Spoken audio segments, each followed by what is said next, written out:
Olá, seja bem-vindo a mais uma edição do Conexão Poder. E hoje o meu entrevistado é Adão Benedito. Ele é advogado, é presidente do FONASEAS, que é o Fórum Nacional dos Conselhos Estaduais de Assistência Social, e também presidente do CEAS, que é o Conselho Estadual de Assistência Social de Mato Grosso. Seja muito bem-vindo, Adão, aqui ao Conexão Poder. Obrigado pelo convite. O CEAS, né, e a FONASEAS tem muito a falar, né, a acrescentar, e eu acredito que a gente vai fazer uma boa conversa aqui. Adão, neste período 2026, o Brasil já começa a se movimentar em questão de cenário político mesmo. Essa movimentação a gente já percebeu muito fortemente em 2025. E a assistência social é um tema que perpassa pelos discursos políticos. No entanto, você que é um estudioso, que se debruça não só nos números, em fatos reais, mas também em tudo aquilo que está na legislação, quando a gente olha para o orçamento, olha para a efetivação das políticas públicas, muitas vezes esses discursos são esquecidos quando aquele político vai para a prática, eleito? Sim, o que a gente tem que delimitar aqui, na verdade, é o conceito de assistência social. Né? Depois de 88, antes de 88 como era? Antes de 88 era a benesse, né? Era a favor, era as instituições religiosas que se preocupavam com essa assistência social. E depois de 88 realmente houve uma cisão, um rompimento e uma previsão constitucional. Que veio a Constituição Federal. Perfeitamente, né? Artigo 203, 204, então ela previu a assistência social. Então, em 93, a lei é a LOAS, Lei Orgânica, né, de Assistência Social, e com base nisso se fundamentou a política pública da assistência social. O grande problema hoje que existe é o uso eleitoreiro no que diz respeito à flexibilidade do que é a política pública socioassistencial. E aí a gente tem situações onde o vereador, o prefeito, o governador, até o presidente da República, eu não vou dizer nomes, obviamente, mas o fato é que é o Poder Executivo, talvez até alguns do Legislativo, se utilizam da prática ainda anterior a 88, né? O primeiro-damismo também é um fenômeno muito sério, né? Muito, na minha opinião, grave, do uso indivíduo desta política pública, né? Que deveria ser focar na política pública e foca no assistencialismo. Talvez aí no ano que é eleitoral se usa dessa vertente mais descompromissada, né? Porque política pública tem que ser duradouro, continuado, permanente. E às vezes a entrega por si só de cestas básicas ou o uso indivíduo nessa relação que a política tem com o povo é desvirtuado. Aí o assistencialismo, ele fica com contornos de caridade, enquanto a política pública de assistência social, ela é focada na garantia de direitos. Isso, perfeitamente. E aí existe um descompasso entre o entendimento também disso para a população. Porque a população, pela experiência que a gente está tendo no CEAS, nas conferências, a gente vai no interior do estado, né? E ano passado teve conferências, a gente percebe muito que a própria população ela não entende o que é uma política pública e ela foca na sua real necessidade, que é comer todos os dias, né? Ela está desesperada, né? Porque ela está em uma situação de vulnerabilidade. E nesse espaço, né? Você tem pessoas que se utilizam disso para fomentar, inclusive, esse processo eleitoreiro, de uso indevido, né? E também as compras de voto, quantas denúncias a gente vê aí a cada eleição, e por mais que isso, todos saibamos que é crime, mas continua acontecendo. Sim, continua acontecendo, nós temos no CEAS várias denúncias disso, tá? Chega para a gente constantemente, né? Denúncias, a gente está fazendo esse processo de verificar junto ao Ministério Público, né, que é justamente o fiscal. Também nós somos os fiscais, a gente delibera, né, como CEAS, mas a gente tem também o Ministério Público como parceiro. Só que é uma questão cultural, né? Enquanto não haver cursos e uma reconquista do poder público constituído, né, para reconquistar essa população, para transformar aquele conceito de povo em cidadão, né? Então está faltando cidadania. esclarecer mais as pessoas, né? Colocar a verdade, o que é uma política pública, o que é assistencialismo, o que é necessário para que aquela população possa realmente ser transformada.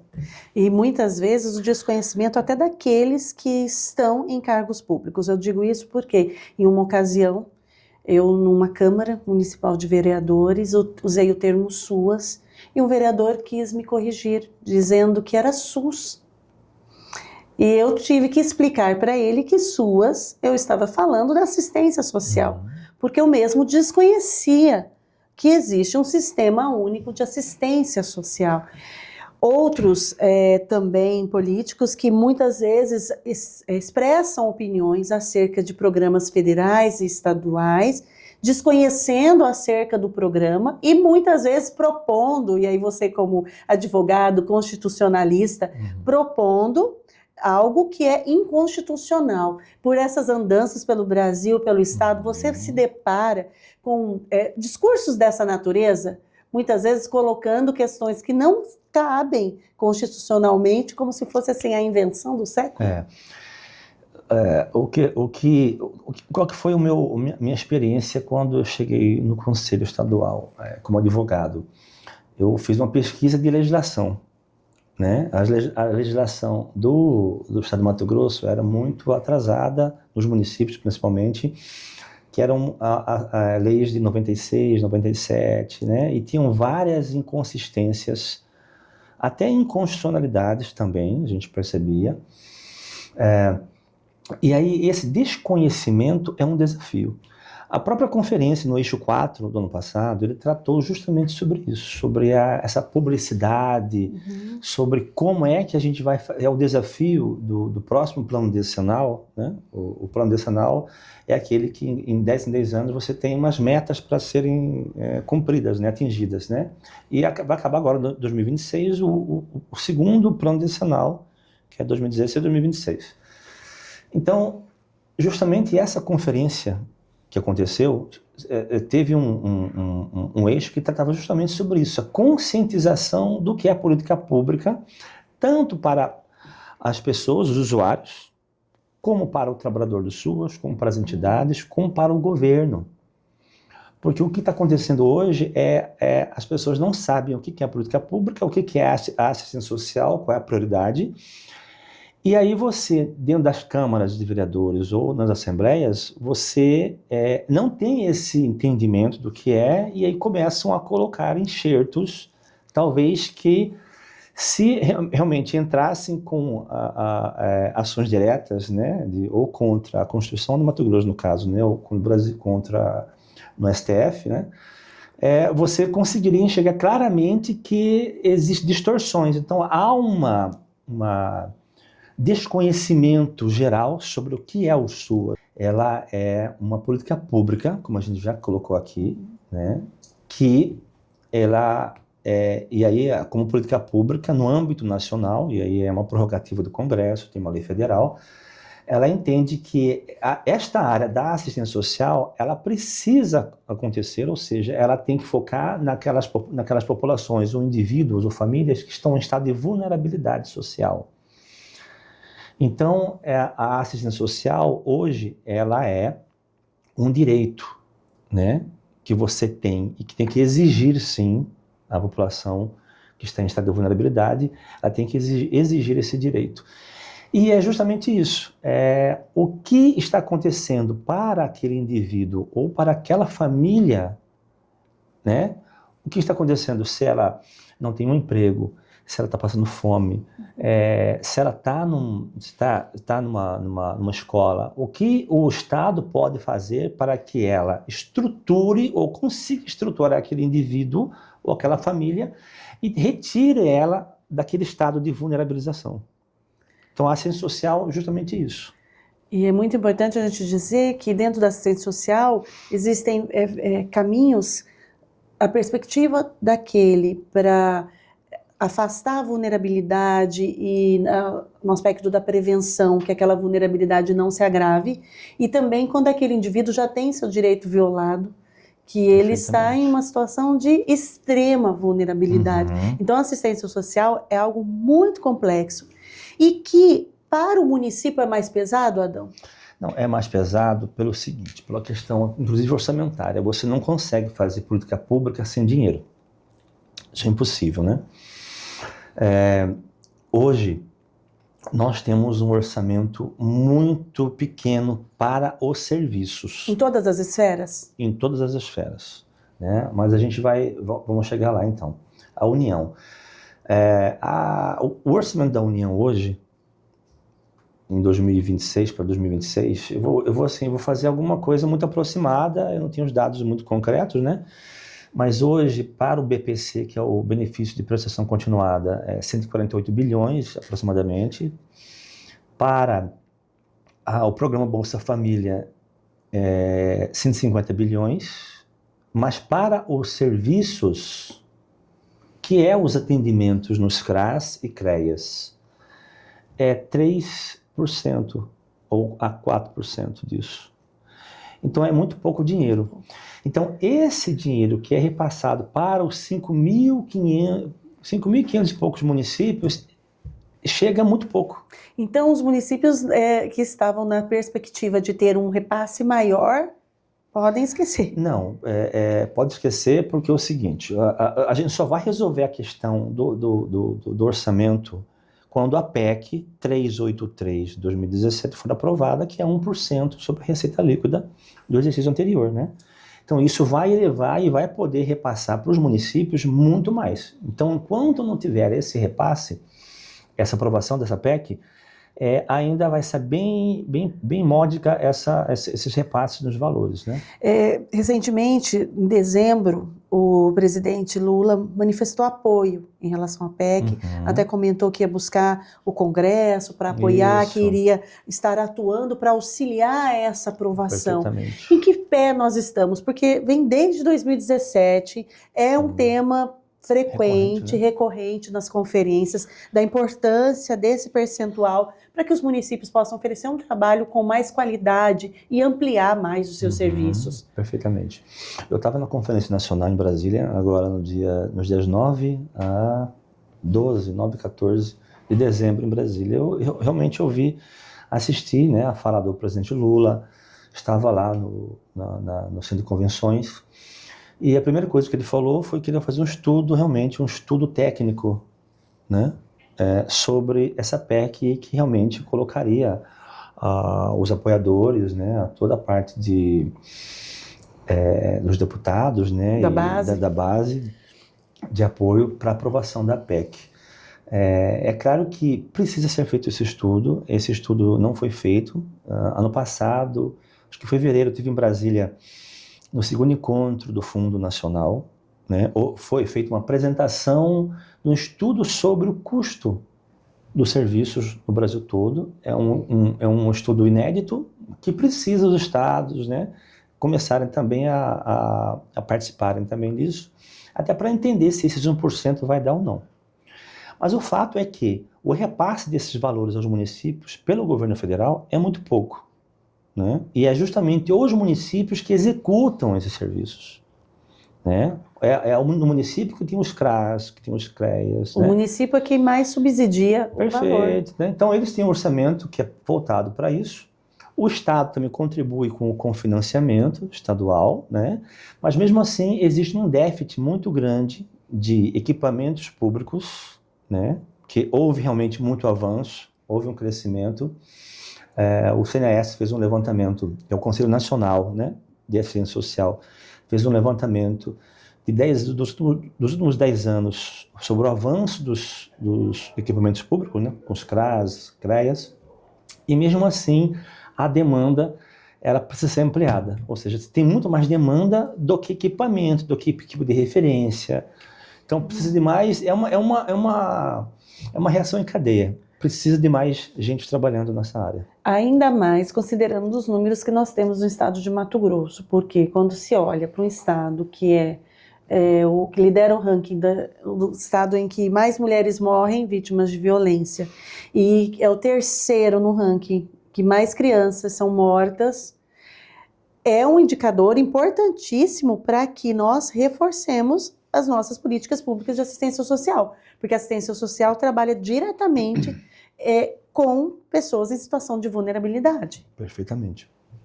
O que está acontecendo é que esses dados mostram uma situação bem preocupante para o Mato Grosso, principalmente, né? É que em algum lugar não está fazendo aquilo que precisa ser feito. Ou é falta de recurso, ou falta de investimento, ou em algum momento está se dando mais prevalência para algum setor que não tem nada a ver com a ciência social, e talvez isso seja um fator bem interessante para a gente observar. Os motivos que estão levando esse aumento de feminicídios, né? Assassinatos de crianças. Então, assim, são dados muito preocupantes e que o gestor, obviamente, estadual do poder, isso não é somente exclusividade do poder executivo, é preciso ter uma preocupação do poder legislativo, né, do executivo, do judiciário, dos conselhos, para a gente poder entender o que está acontecendo. Olha, vamos fazer um diagnóstico, o que está acontecendo para que esses fatos se perpetuem em Mato Grosso, né? Então eu reputo como extremamente importante nós termos mais recursos e mais valorização da política pública. Porque é justamente na política pública que você vai conseguir diminuir esses dados, né? Esses números. Esses números totalmente assim, bem preocupantes, né? Injustificáveis para um estado tão rico, bilionário como este. Mas tem que se preocupar com o ser humano. O ser humano é que está sendo violentado, é o ser humano, né, a mulher, o ser humano que está sendo assassinado, é a criança. Então, a gente precisa sair do número em si para ter essa preocupação com a dignidade humana mesmo. Então, imigrantes. Nós estamos aí diante de uma situação que tem preocupado o mundo como um todo, porque essa relação do Trump com a Venezuela, nós temos em Mato Grosso, percebe-se claramente, Cuiabá, Várzea Grande, esse número de imigrantes aqui, especialmente os venezuelanos. Recentemente saiu um dado, né, dos beneficiários do Bolsa Família, em que eles estão contemplados na ordem de 205 mil venezuelanos sendo contemplados, né, beneficiários com este benefício.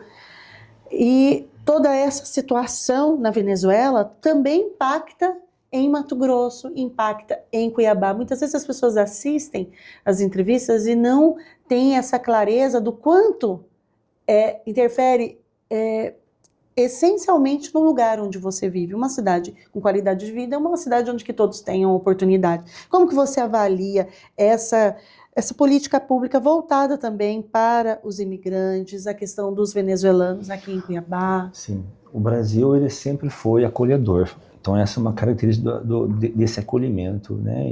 E não há por que ter qualquer tipo de preconceito em relação a qualquer imigrante, né? Segundo que a Constituição, ela diz que a assistência social é quem dela precisar ou necessitar. Então ali não está dizendo que é exclusivo para brasileiros. Eu estive agora em outubro, eu fui convidado pelo Conselho de Roraima para ser um dos palestrantes dos eixos lá na Conferência Estadual. E lá, justamente em Boa Vista, é que está tendo a operação nacional, né, dos venezuelanos que chegam no Brasil. O portal de entrada é lá. Então eu vi de perto como está a questão dos venezuelanos, né, na política pública. Então, de uma população hoje de Boa Vista, que ele aumentou quase 50%. Então é muita gente de lá chegando e vindo para as outras regiões do país, né? Então hoje a gente tem uma situação bem complicada, e hoje eu vejo perfeitamente que os supermercados ou a estrutura como um todo está acolhendo também isso, né? Oportunizando empregos, que isso é o mais importante. Absorvendo e oferecendo mão de obra. Perfeitamente. E também isso perpassa, obviamente, pela assistência social, né? Como que eu vou implantar e como que eu vou conseguir dar um mínimo de dignidade também para essas pessoas que saíram do seu país e estão sendo acolhidos aqui. E isso realmente aumenta muito a questão do orçamento, né? Impacta, obviamente. E é uma situação de política pública, né? Toda a nossa conversa aqui, na verdade, está girando em torno dessa comunhão de entendimentos, de união, na verdade, de esforços, tanto do Poder Executivo, Legislativo e Judiciário, nas três esferas do poder, para que a gente consiga realmente resolver essa problemática. É claro que a gente percebe nas ruas, a gente consegue identificar venezuelanos como em situação... de mendicância, né? E sim, em situação de rua, né? É preocupante, então a gente precisa incrementar, talvez até se a gente conseguisse mais centro pop, né? Porque o centro pop ele também é um acolhimento dos moradores, né? É um serviço extremamente importante, mas se a gente conseguir passar na frente do centro pop, a gente vai precisar que a quantidade de pessoas que estão lá talvez não seja suficiente, só isso. Então, a nossa conversa aqui o que a gente consegue fazer para ampliar esse financiamento desses serviços. Então, toda vez que chega muito mais gente do que a gente... Não só as demandas, né, do Brasil, né? Porque a gente sabe que existem aquelas que estão na invisibilidade também, né? Que nem aparecem nos números. Que nem aparecem nos números, que é muito preocupante também. Então, é um desafio um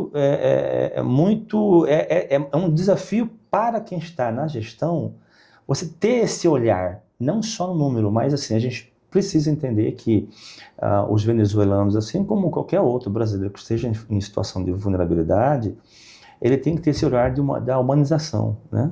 Da dignidade humana.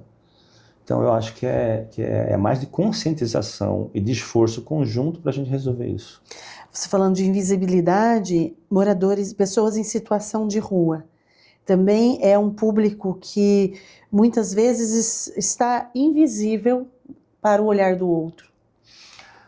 Perfeitamente. A gente no Conselho, nós temos lá no Conselho nós temos 3 segmentos da sociedade civil e obviamente a paridade com o governo, né, com as secretarias de Estado. Então o Conselho é composto dessa diversidade. Ela é composto de 50% de representações do governo, que são as secretarias de Estado daqui do Mato Grosso, e 50% a sociedade civil. Então, sendo que da sociedade civil, 3 segmentos compõem. São usuários, trabalhadores e entidades. Os usuários que representam, realmente, nós temos uma conselheira que ela representa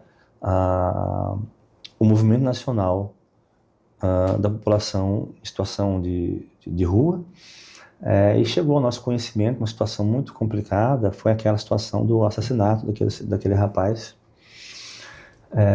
pelo procurador da Assembleia, etc. Lá no Boa Esperança, ali do lado da UFMT. Isso, perfeitamente. Essa é uma demonstração muito clara que às vezes a gente passa por essas pessoas, a gente não dá o valor e nem reflete o que aconteceu com a família, com aquele indivíduo e por que está naquela situação. E aí a gente conversando no conselho, sobre o que se passa na mente, né? Porque nós, por exemplo, a gente tem uma gana, um objetivo, eu quero sair daqui, eu quero fazer um concurso, eu quero, né, estar junto da minha família. Então, quando você perde esse laço afetivo, essa dignidade, essa perspectiva do amanhã, perfeita do amanhã, é muito, muito cruel para qualquer pessoa, né? Ou andarilho que a gente vê. Então, a gente precisa mudar esse entendimento nosso do que é esse olhar. A gente tem que refletir, né? Porque eu vivo uma vida relativamente tranquila, tenho minhas perspectivas, meus objetivos, mas quando eu passo por uma pessoa que está lá morando, né, que não tem banheiro para resolver as suas necessidades, né, banheiro, tomar banho, né, escovar um dente, o que é básico, tudo que é básico, né, de qualquer dia a dia, você precisa entender que aquela pessoa não está em uma situação boa, né, cognitivamente falando ou psicologicamente falando, e a gente precisa acolher ela para trazer ela de volta, ou para ter melhores perspectivas, ou com cursos, ou com trabalho social, socioassistencial, né, melhor falando, com psicólogos, né, para chegar lá e conversar mesmo, porque não é fácil, né? Então a gente percebe que houve, de os últimos 20 anos para cá, uma flexibilização do respeito ao ser humano. E talvez isso demonstre, obviamente, o porquê ocorreu esse assassinato, né? Mas não só isso. Nas praças do Porto ou qualquer outra praça, a gente percebe anos atrás, né, por exemplo, a pessoa incendiar a pessoa em situação de rua, né? Agredir, quando dorme, machucá-la. Isso, então assim, monstruoso. É muito complicado. Então a gente precisa voltar a ter esse respeito ao ser humano. E aí talvez até nas aulas, né, a gente precisa formar essa geração que está vindo agora, para a gente poder realmente entender. Porque a educação faz parte, né, desse processo transformacional, né? Então a educação, saúde, bem-estar social, trabalho, emprego, moradia. Então tudo isso faz parte da intersetorialidade que a gente discute no CEAS, né? O que é preciso fazer, o Estado precisa fazer para que realmente aquela pessoa ela saia daquele Estado. Não é um trabalho de um só, né? Um trabalho de uma união de forças. Tem que ser é um trabalho de forças mesmo. Você que fez parte também no período, você sabe como foi.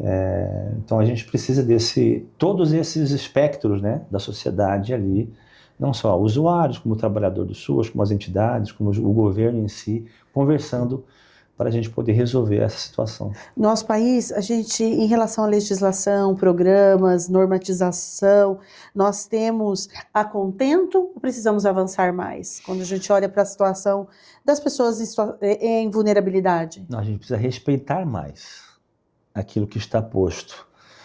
Porque um dos desafios nossos, inclusive agora, vou te dar um exemplo. A Constituição está lá. Lei Federal, também desde 93. Resoluções do CNAS, regulamentando política pública, também está posto. O que acontece é que, com as demandas que surgiram e com os desafios, é claro que vai ter mais resoluções, vai ter mais pedidos de regulamentações de leis, né? Mas as leis que nós temos de serviços, nós temos leis importantes, né? Marcos normativos bem interessantes, né?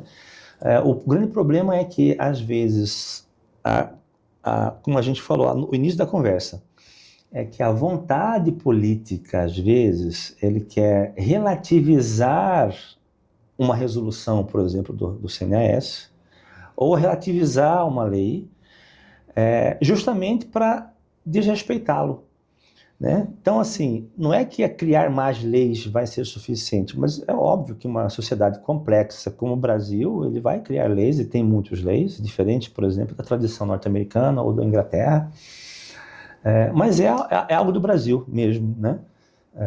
Que tem muitas leis, mas a gente precisa respeitá-las. É o indicativo das leis, as normas das resoluções do CNAS, do Conselho Nacional, elas precisam ser respeitadas e não flexibilizadas. Eu não vou colocar isso aqui porque eu acho mais interessante fazer um assistencialismo, né? E não respeita a lei que dispõe que os serviços, que no CRAS, por exemplo, os serviços que estão estipulados, né, são esses. E são esses e ponto. Aí eu quero criar serviços a partir de algo que já está posto, consolidado. Né? Uma outra coisa também que afeta muito isso também é a precarização do trabalhador do SUAS, né? A ausência de concurso público. Ausência de concurso público, salários baixos. Perfeitamente. Isso aí é um desafio para o CEAS, para o FONASEAS, porque o Brasil inteiro convive com isso e também exige isso, né? Então a gente não tem uma rotina de concurso público, ou seja, vem demandas, vai aposentando as pessoas, essas demandas elas estão cada vez mais aumentando. E por que aumenta? Porque a consciência conscientização vai também aumentando, e isso traz também mais demandas, né?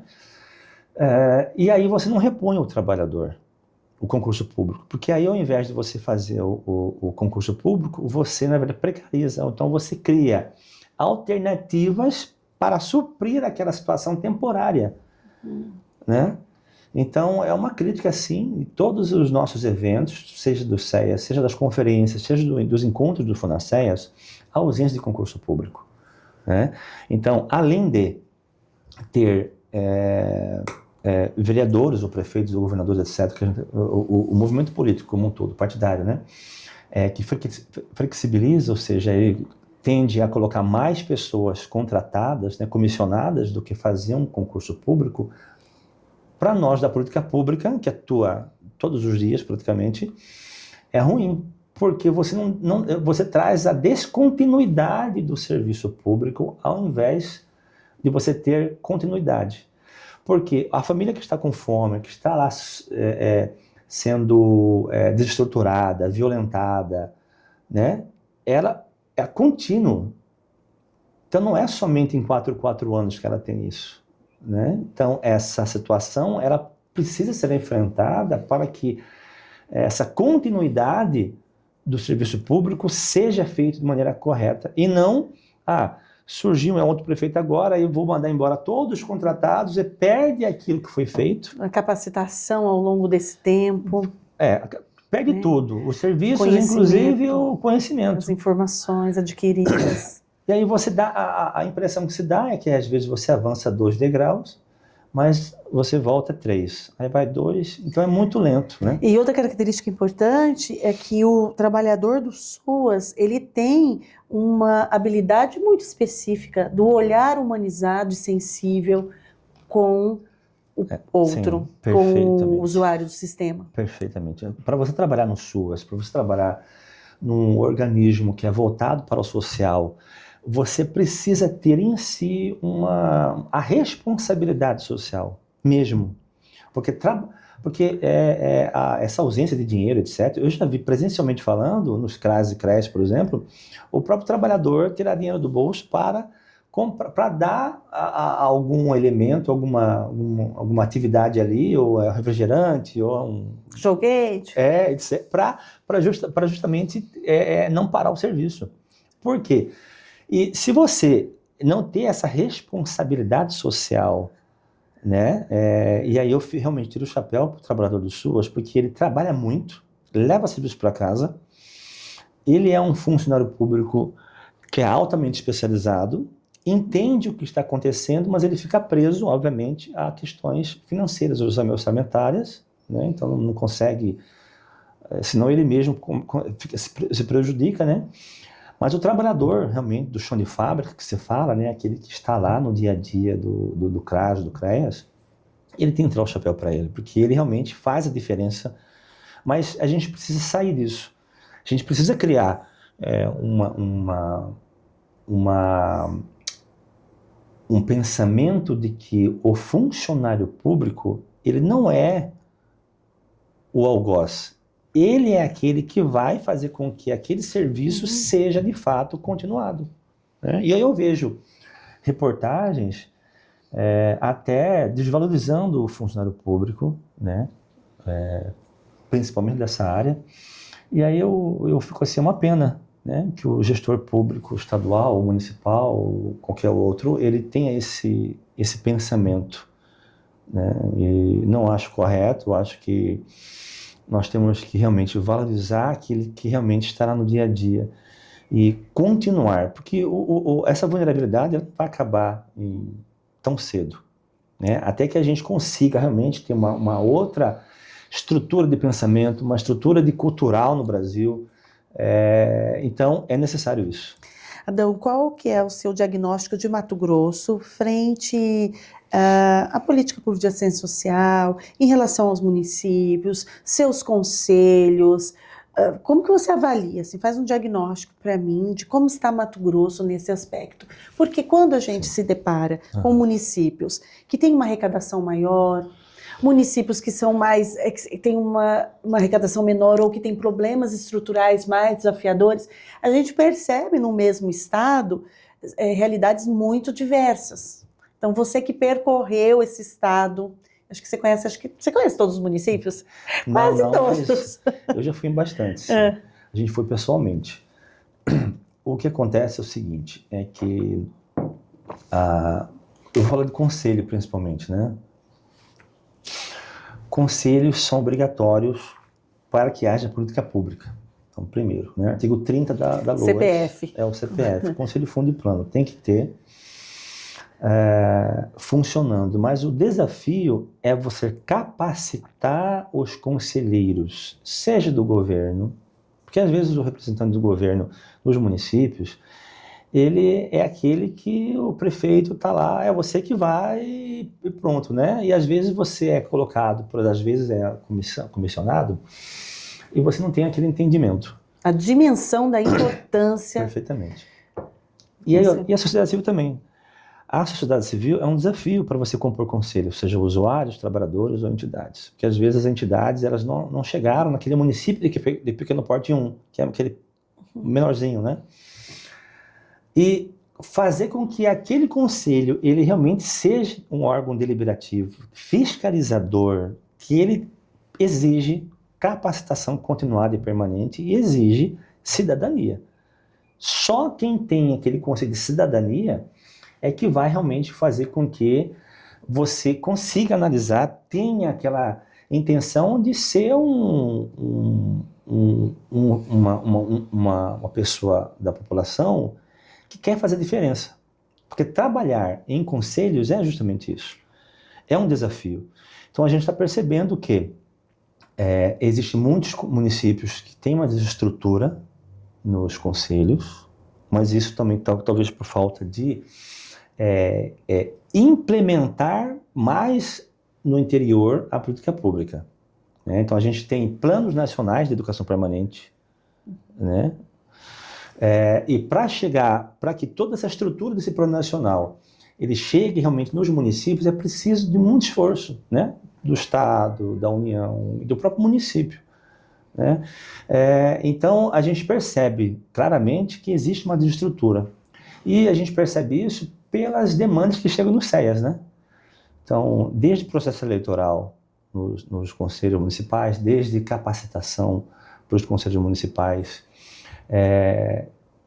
orçamento para funcionamento correto, né, dos conselhos municipais. Então, é um desafio.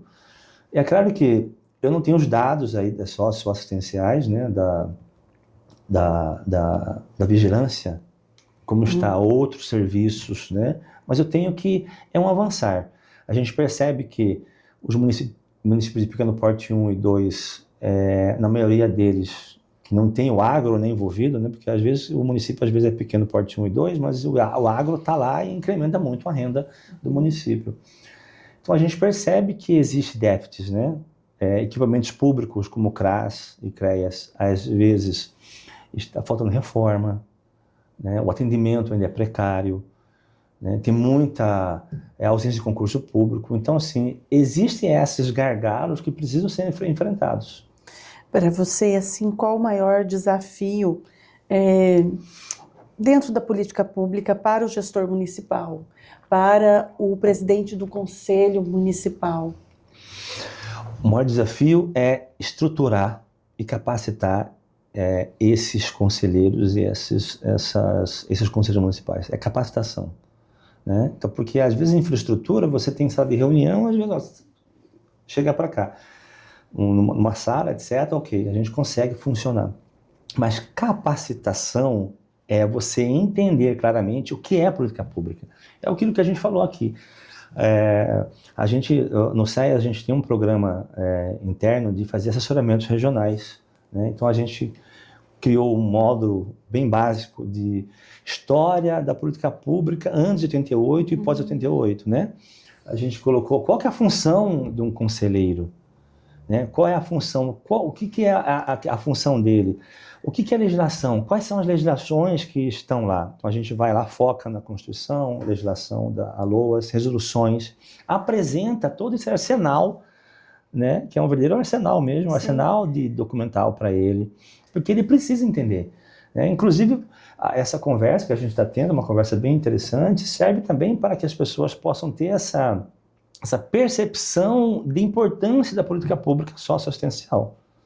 Exatamente, dessa busca de capacitação me fez lembrar a entrevista que eu fiz recentemente com o Eduardo Maon, advogado.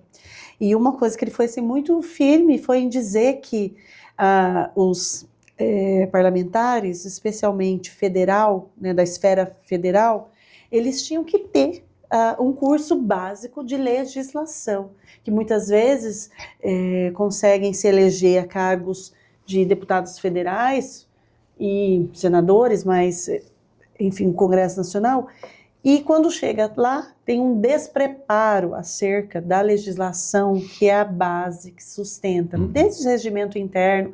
Então, essa questão da capacitação, ela vai perpassando por vários, né, por várias esferas, seja do legislativo, seja do controle, que é o conselho, a gente avançando, mas aí vem a questão da descontinuidade, porque você tem conselheiros que fazem todo esse percurso, aí muda o governo, muda tudo, começa tudo do zero. E aí, o que a gente conversa muito no FONASES, e eu também a gente leva muitos professores de várias faculdades também nos encontros do FONASES, é que a LOAS, né, a legislação, a lei orgânica, ela,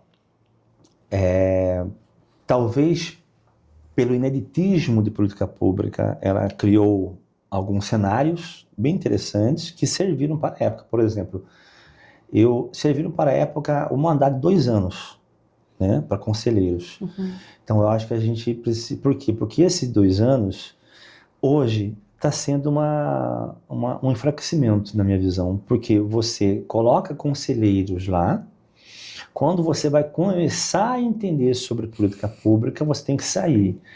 Então, o próprio exercício do controle social ao longo do tempo, ele é enfraquecido justamente porque você tem que sair em 2 anos, e para você entender de política pública com certa profundidade, não precisa ser especialista, mas o básico é muita coisa. Então, em 1 ano, 1 ano e meio, você não consegue.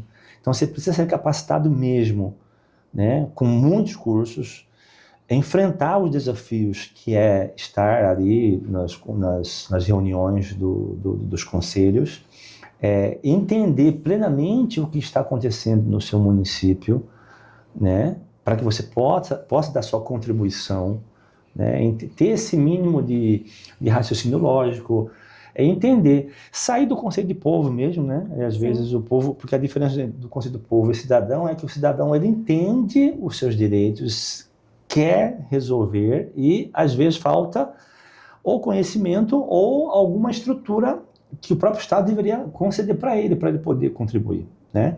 Então, só assim a gente vai conseguir realmente transformar o Brasil.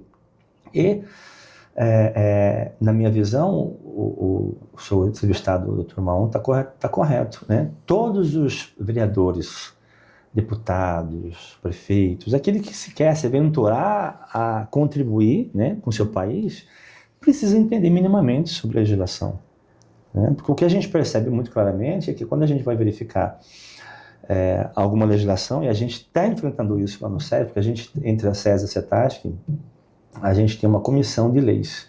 Então a gente percebe claramente quando a gente vai dar esse assessoramento, né, essa construção jurídica da nova reformulação do SUAS no Mato Grosso, a gente percebe que às vezes Câmara de Vereadores não entendem o que é o SUAS, né, e acha que é SUS, aí quer colocar uma outra situação, mas não, você não pode, porque aqui tem a resolução tal, está falando sobre isso, etc., e acontece isso. Então a gente precisa também mapear todas essas pessoas, né, que querem realmente, porque o candidato que está lá querendo ser vereador, prefeito, etc., ele precisa ter essa disposição, né, de entender e se doar aquilo que melhor, que é a construção do pensamento, né? Nós atingimos essa tecnologia toda com base no nosso raciocínio lógico. Então a gente precisa estudar, sim, legislação, o que precisa ter na legislação, o que não pode ter, o que é desrespeito à Constituição, o que é desrespeito às leis. E o quanto é importante, veio lá uma resposta que você me deu no início da nossa entrevista, indo para o final, que foi a questão do primeiro-damismo, que a política pública de assistência social, ela cabe aos gestores, e por muito tempo, de acordo com a nossa cultura mesmo, de constituição de sociedade, era a primeira-dama que ficava com a Perfeito. responsabilidade de conduzir o trabalho social da gestão do marido. E a partir de todo esse fortalecimento da política pública, da Constituição, da LOAS, do SUAS, é uma outra configuração. Perfeitamente. É um fenômeno que é estudado muito pelas faculdades, né, de serviço social. Eu até acho assim, importante, se você quer fazer um programa para contribuir, porque realmente a entrega de cestas básicas, elas atingem algum objetivo, mas temporário. O que a gente está falando aqui é que a gente não pode somente pensar no temporário. A gente precisa pensar a longo prazo, na continuidade, na permanência. E, na minha visão, a gente está no CEAS, lutando para isso, somente com política pública, fortalecimento da política pública, é que a gente vai conseguir resolver isso. Tanto é que no eixo 3 das conferências foi a integração dos benefícios com os serviços. O que quer dizer isso? Quer dizer que não é somente nos benefícios que se faz política pública, a gente faz a política pública completo com os serviços também. Nas razões do eixo 3 das conferências, o CNES ela justificou muito bem isso. Então não é somente o benefício em si, né, de receber o dinheiro lá, etc. É você estar sendo acompanhado de perto para que você saia da vulnerabilidade, né? E aí, justamente o primeiro damismo, ele não foca na continuidade, porque por mais que seja louvável, assim, é uma crítica, mas uma crítica construtiva, porque ela vai focar naquele período em que o seu esposo ou o seu marido vai estar no poder. E aí? E no próximo 4 anos? Quer dizer, a fome ou a entrega de cesta básica é somente naquele período? Então é isso que está acontecendo. E é uma prática também muito criticada, né, por todos que estão envolvidos na política pública, né? Então a gente consegue, concomitantemente a isso, a gente precisa ter situações voltadas para a capacitação da cidadania. Né? Então, não dá para você simplesmente jogar, assim, colocar assim, a cesta básica, beleza, é o meu ato, daquilo que eu posso fazer, não. Na minha visão, está equivocado. Se alguma secretaria estiver voltada somente para isso. Então, quando eu olho um programa como Ser Família, que é um programa que tem a questão do cartão, mas tem o aluguel para as mulheres vítimas de violência, tem o Ser Família Capacita, que oferece cursos, é uma tentativa, sim, de pensar num programa de políticas públicas sociais, respeitando os diversos aspectos, porque tem sido referência, né, o Ser Família no país. Perfeito. Existem outros programas no país com o mesmo horizonte, né, de objetivos. Não é.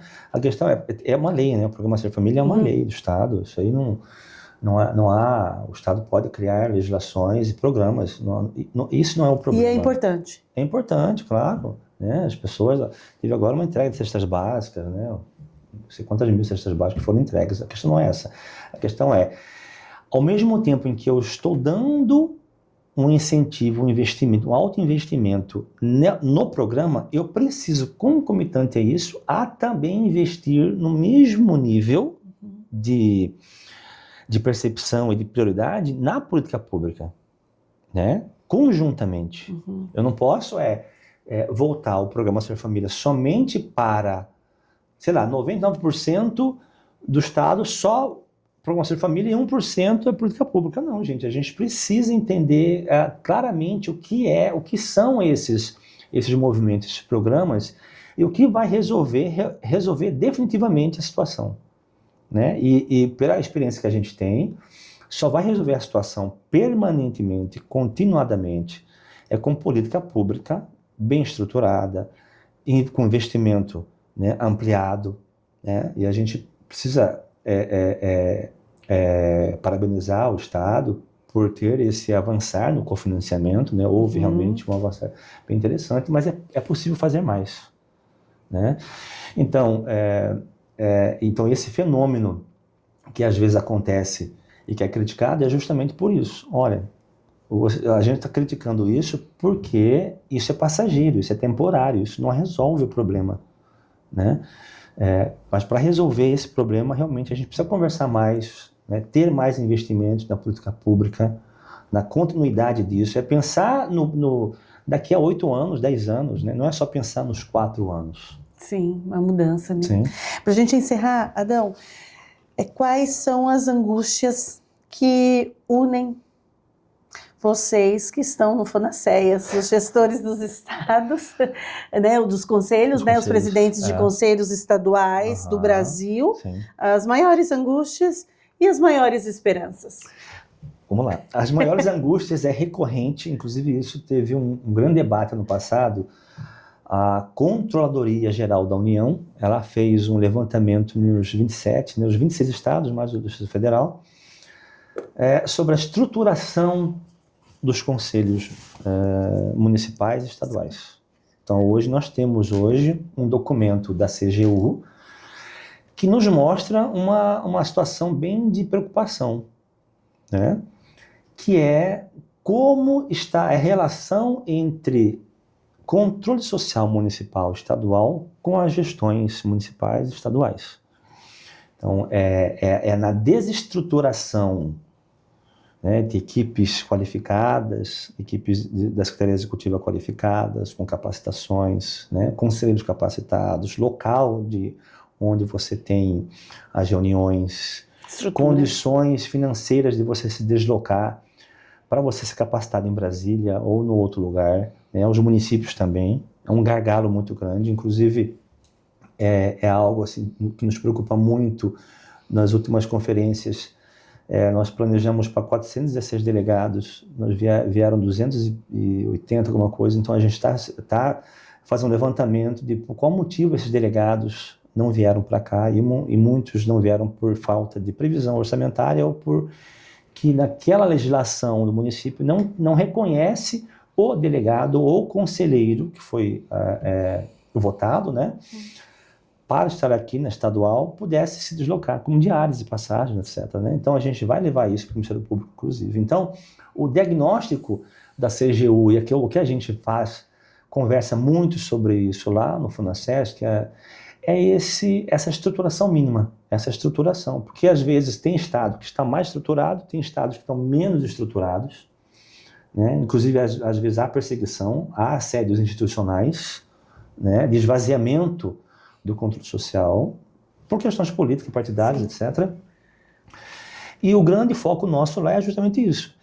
Ter condições de unificar, né, a experiência exitosa de um Estado para que o outro também possa ter essa mesma experiência, né?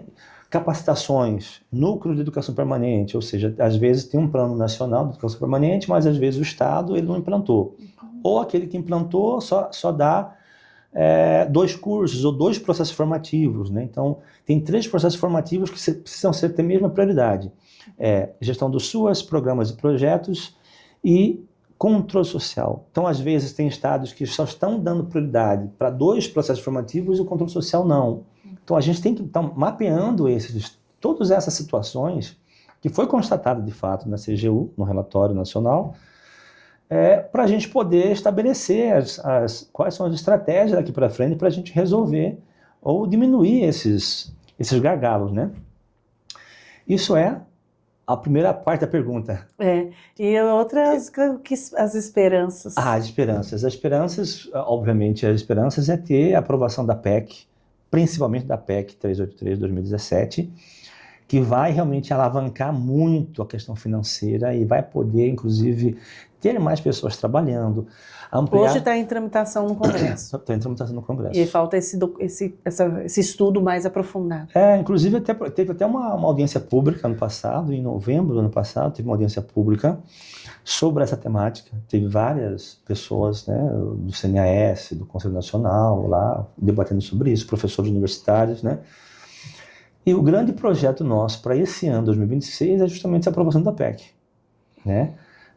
Com base nisso, sem dinheiro a gente não faz absolutamente nada. Então, em 2026 a gente vai ter ainda esse esforço, né, um esforço muito grande para a gente poder equilibrar as contas, né? Mas com a aprovação da PEC, realmente vai mudar essa política pública de uma maneira realmente nunca antes vista, né? Primeiro vai ter mais dinheiro para você ter mais serviços, acolher mais, construir mais CREAs. Dinheiro garantido. É um dinheiro garantido, né? Não ficar de pires na mão aí todo ano. Perfeitamente. Adão Benedito, meu entrevistado de hoje, muito obrigada. Obrigado e a deixar você. a câmera aberta para você se despedir e acrescentar algo. Não, eu quero realmente agradecer o convite, falar, né? Eu acredito que essa conversa foi muito importante, vai ser importante para as pessoas, né? O SEAS, Conselho Estadual, está de braços abertos para denúncias, elogios, para a gente poder estar mais próximo com a população de Mato Grosso e talvez essas informações a gente leve isso para o FUNASESP, para o Fórum Nacional de Conselhos, né? Porque o nosso primeiro encontro vai ser em março agora, do Espírito Santo, né? Então, o papel do SEA é justamente isso, é acolher, entender o que está acontecendo nesse movimento todo, né? Ou Programa Ser Família, ou política pública socioassistencial, para a gente poder realmente, conjuntamente, o Ministério Público ou a Assembleia, Tribunal de Contas, né, que é um parceiro extremamente importante, né, que a gente precisa colocá-los também aqui como um agradecimento, né, sobre a nota recomendatória, que ajudou muito a gente a atualizar as leis municipais. Então é isso, a gente fica à disposição para a população em geral de Cuiabá e Mato Grosso, conta com a gente. Obrigada, e você que está nos acompanhando, gostou da entrevista, curta, compartilha, até o próximo episódio.